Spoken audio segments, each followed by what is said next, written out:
Hello friends, welcome to today's video. So today I will be trying to simplify the topic of electromagnetic waves, which is a part of the syllabus of the Airports Authority of India ATC as well as the airport operations. This is one of the complicated topics and most of the students often face difficulty. So what I'm doing is I'm doing a different approach where first we'll be seeing how the waves are generated and then we'll be going into the details. Most of the books they start from the basic and then they start with the equations and all, but my approach is different. I'll be telling a summary and then we can go in detail as to how it is happening. So starting with this, you know from the any charge which is at a place at a charge q at a location, then what happens is it has an electric field surrounding it. So you might be knowing it. If so, stationary charge produce only electrostatic fields. So any charge of charge q will always have a electrostatic field surrounding it. So to understand this, what they did is, let's say two charges are placed q1 and q2. Then what happens is these two charges experience a force, and that force is given by the Coulomb's force law, and that is given as this. Force on the charge is q1 q2 by 4 pi epsilon by r square, where r is the distance between these two charges. So how can we know that electric field is there?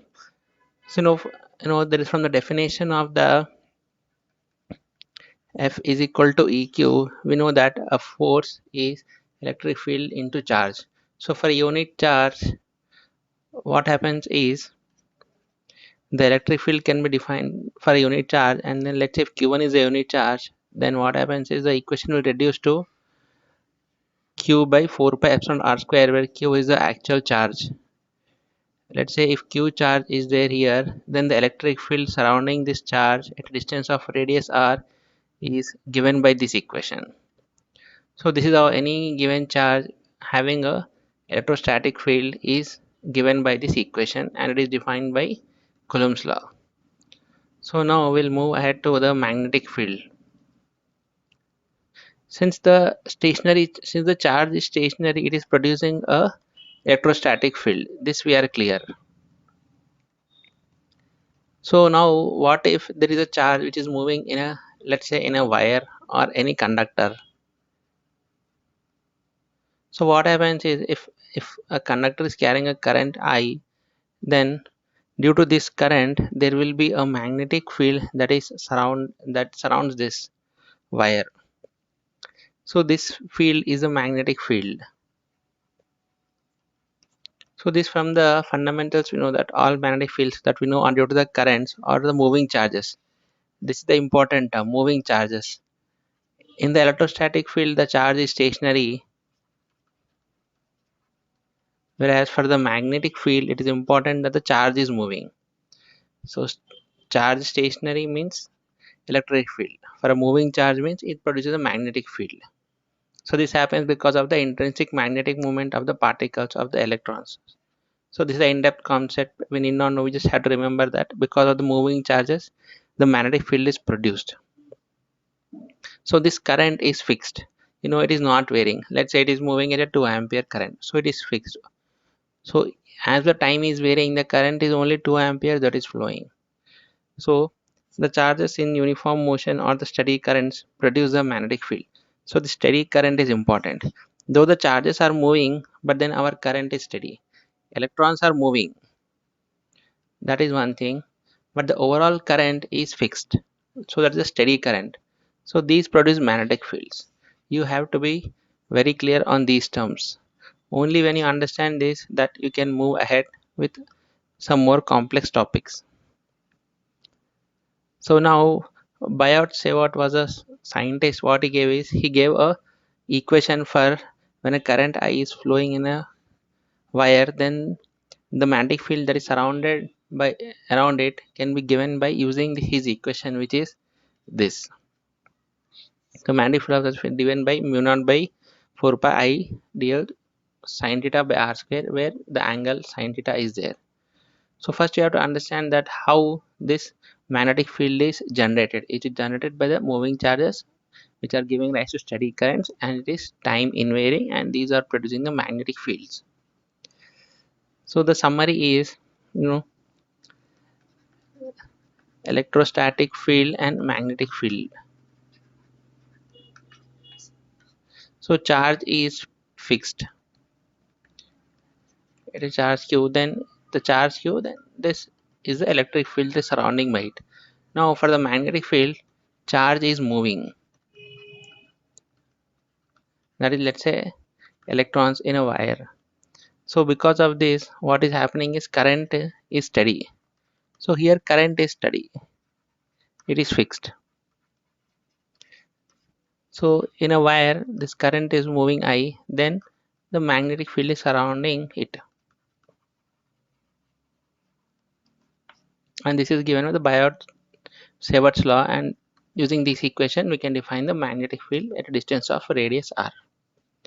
So once you understood this, then we can move ahead. Since if you know this electrostatic field is also fixed, it does not include any time, and also here also it is fixed. There is no concept of time that is involved in this. So that is why these are known as electrostatic and electromagnetic field. Next, what if a charge or this is moving and is producing a current which is also moving, and this current is moving, is varying with time. So this charge is moving and the current is also changing with time.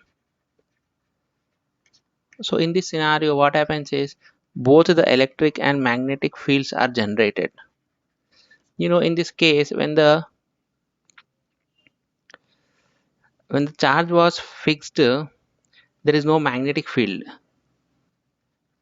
There is only electric field that is there. Similarly,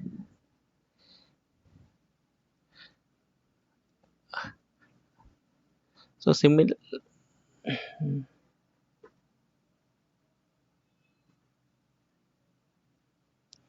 there is one more equation, which is a displacement current, which is given by if A is the electric field,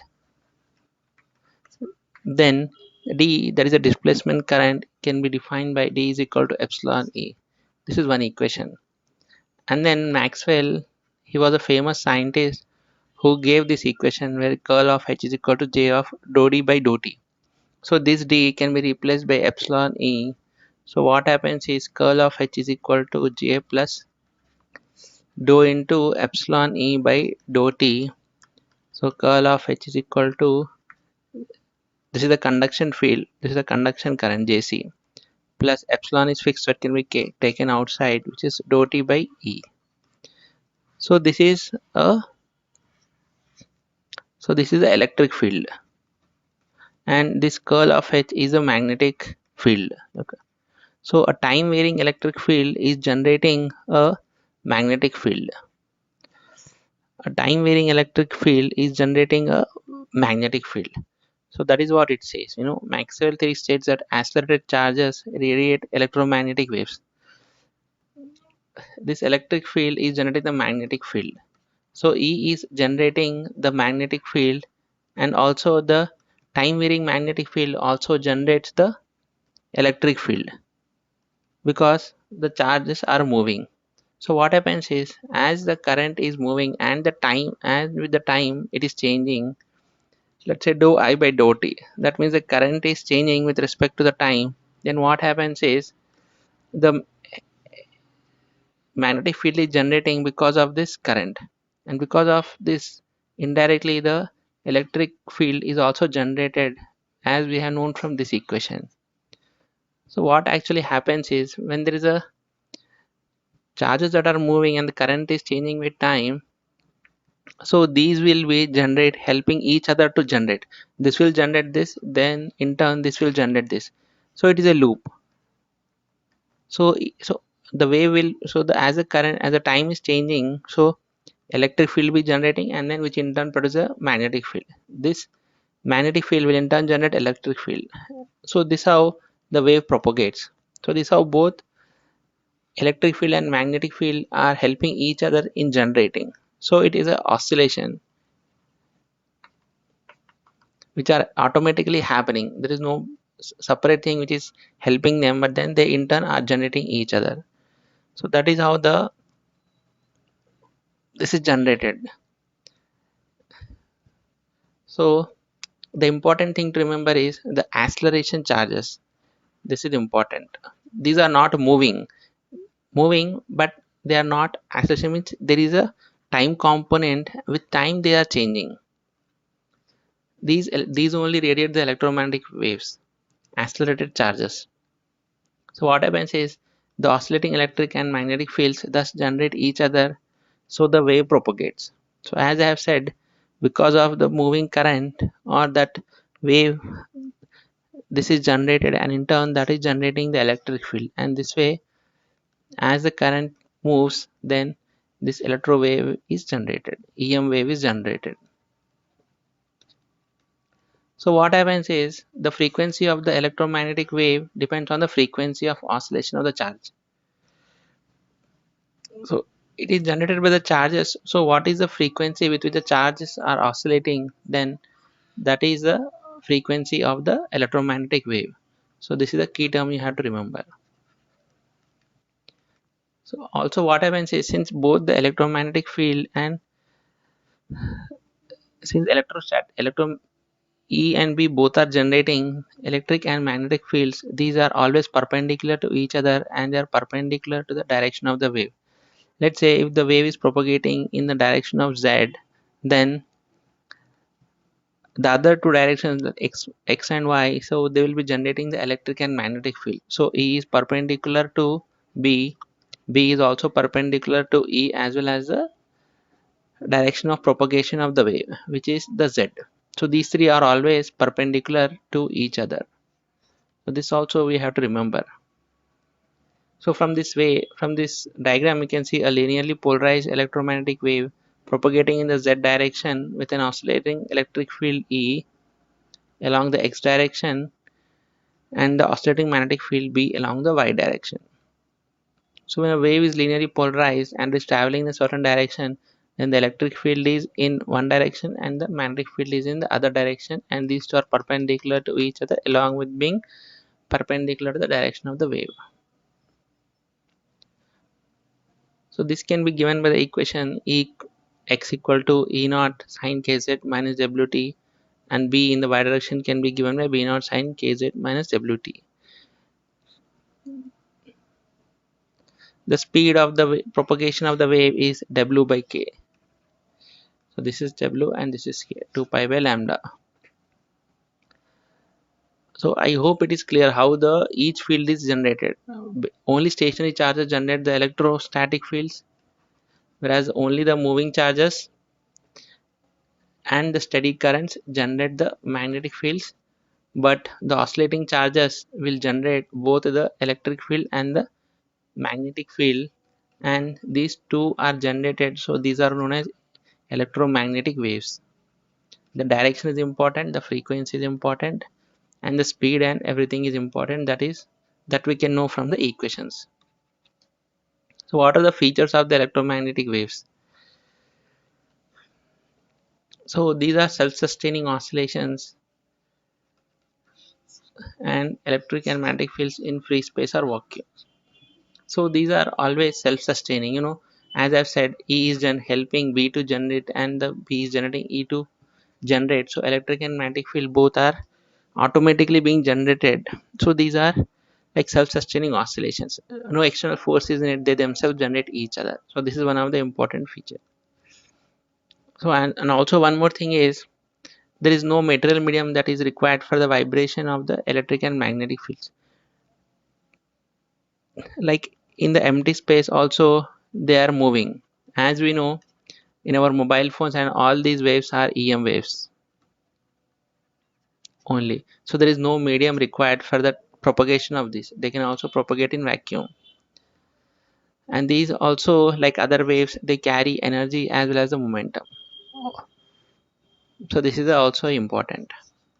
Since they carry a momentum, they also have a pressure, and this pressure is known as a radiation pressure. So these are some of the key features which we have to remember. So now that we have spoken the electromagnetic waves, what are these frequencies and all of these waves? So electromagnetic wave include all these waves. So this is the